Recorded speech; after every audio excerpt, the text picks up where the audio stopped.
I think that's kind of one of the sort of sweet spots that the Lego movies and other movies have found too in children's programming, is that if someone has to bring the children to the movie theater, so you can't bore the parents to tears as well.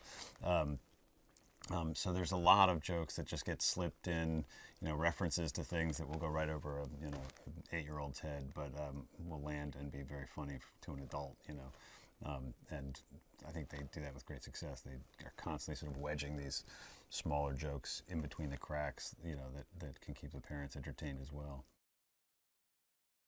I didn't know anything about the franchise, and then I was actually at a friend's house, and they had a child, and we were just talking, and the mother just immediately brightened up. She was like, "You're going to do the Ninjago movie? Oh no, you're going to be," and the hero to my son who loves these things. And then she's like, "He can tell you all about them." So then I went up into his room, and he told me all, like, just spilled the whole world out. He had books, he had characters and everything. But it was like a subculture. It was like a great old indie band you hadn't heard about, but that only 6-year-olds know about.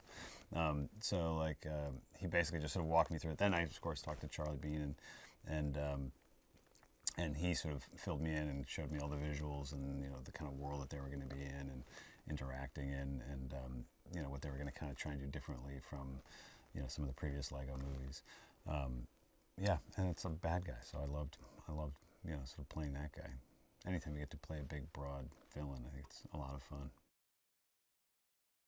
Lord Garmadon is he's a bad guy, and he's sort of the penultimate narcissistic bad guy who is just always trying to sort of rule over and enslave Ninjago, and sort of basically it's the classic bad guy trope of he just wants to own whatever city he's attacking and be dictator of it.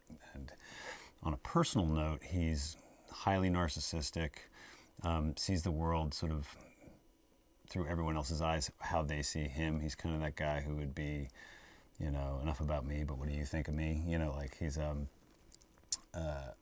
He's just, and he's also sort of, I think, emotionally stunted. He's probably about 16 in his head. And he also has a very tortured relationship with his son. He blames his son for him leaving him, meaning he blames his son for being the reason he had to abandon his son. I always thought it was sort of a funny dynamic. The beauty of it is you can kind of just riff. It's that thing where you can just constantly be, it's sort of disposable. You're there for hours and hours and hours just sort of doing lines, so you can try out different stuff, and nothing's too precious early on. Once they start to animate it later on, you have to start locking in, more specific things. But I think the beauty of at least voicing a character in an animated movie is, you can play forever, and everything's possible. Obviously, Lloyd's on his own journey to sort of, find himself, have the courage to sort of face his father, which is one element. But, like all good teams, he has to operate within a group. So the ninjas, there's several points in the film, where things can feel disparate, or when Garmadon's got the upper hand, but they find, under the tutelage of, Master Wu, that the more they work together, the more successful they'll be as a group. And Garmadon does not learn that lesson. He suffers from I can do it all myself, and why isn't anyone helping me? I remember when I first heard that the Legos were going to be made into a movie, and I remember thinking they're bricks, so how are they going to sort of animate them in a way that makes them look, sort of, we're so used to sort of in other animated movies, things sort of being so seamless and sort of computer generated. And I really love the way they just sort of embrace the fact that they move like this, and sort of walk like that.